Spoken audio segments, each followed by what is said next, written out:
નમસ્કાર ખેડૂત મિત્રો, કેએમ કિસાન હેલ્પ ચેનલમાં તમારું સ્વાગત છે।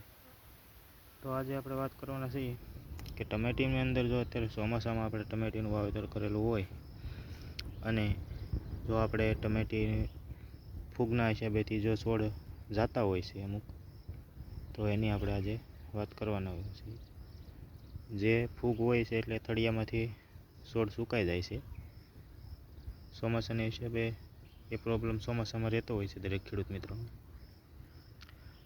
આપ જોઈ શકો છો ખેડૂત મિત્રો, આપણે ટમેટી છે, અત્યારે આમાં કોઈ પણ જાતનો બીજો રોગ તો નથી, જોઈ શકો છો।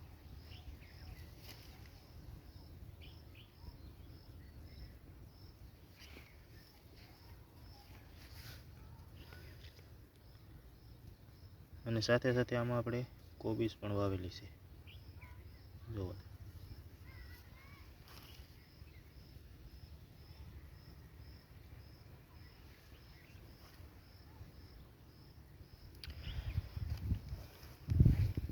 જોઈ શકો છો મિત્રો, ટમેટી પણ એકદમ સારી એવી વધે છે અને ફૂગ પણ સારી છે અત્યારે।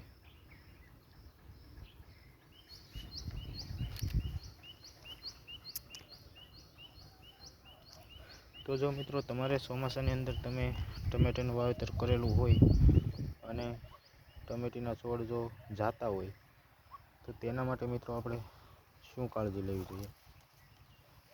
તો આમાં આપણે જ્યારે પહેલાં આનું વાવેતર કરેલું હતું એટલે વરસાદ એક ધારો ચાલુ હતો, એટલે અમુક છોડ જાતા, એટલે અહીંથી આપણે આમ થળિયેથી પડી જાય મિત્રો છોડ, અહીંથી ગળું પડી જાય છે, એવી રીતના એ જાતા હોય છે। તો તેના માટે આપણે મિત્રો શું કરવું છે? તો આપણે એના માટે જે આપણે ફંગીસાઇડ આવે છે મિત્રો, જો કે આમાં અત્યારમાં આપણે તો એવો પ્રોબ્લેમ થયો હતો એટલે જે કાર્બેન્ડેજ અને મેન્કોજેબ આવે છે તેનો સ્પ્રે કરેલો હતો, અને બહુ તમારે વધારે પડતી જતી હોય તો ભારે કોઈ ફૂગનાશક આવે તેનો પ્રયોગ કરવો મિત્રો। અને જે આપણે સલ્ફર આવે છે જે 80%માં જે ફંગીસાઇડ આવે છે તે આપણે આના થળિયે આપી દેવાનું મિત્રો, એટલે એનું રિઝલ્ટ આપણને સારું આવે છે મિત્રો।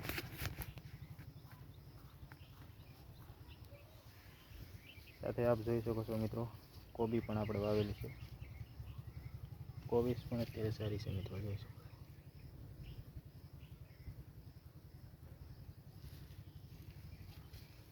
જો।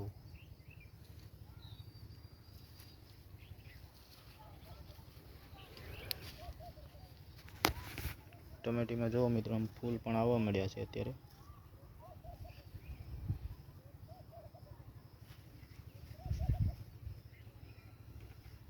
અને આપણે હવે આ ટમેટીને બાંધવાની છે મિત્રો। આપણે એના માટેથી દોરી પણ બાંધી દીધી છે, જો।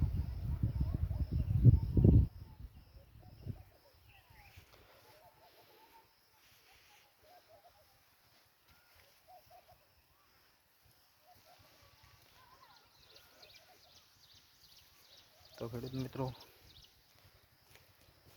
આવી રીતના જો તમારે ટમેટી અત્યારે ચોમાસામાં જો જાતી હોય તો આપણે એને ફૂગનાશકનો ઉપયોગ, સારો ફૂગનાશકનો ઉપયોગ કરી શકાય છે મિત્રો।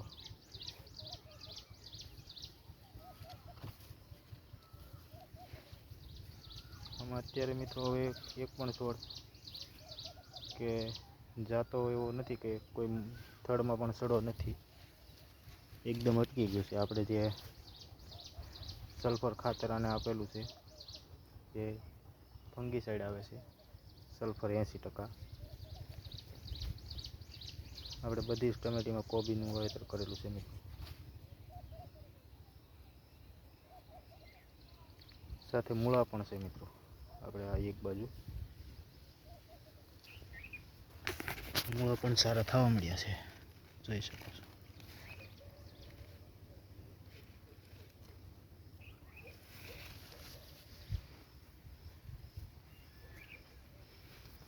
તો તો ખેડૂત મિત્રો, તમે અમારી ચેનલમાં નવો હો તો અમારી ચેનલને સબસ્ક્રાઈબ કરો, લાઈક કરો, શેર કરો, એટલે આપણે બીજા પણ ખેડૂત મિત્રો સુધી માહિતી પહોંચાડતા રહીએ મિત્રો.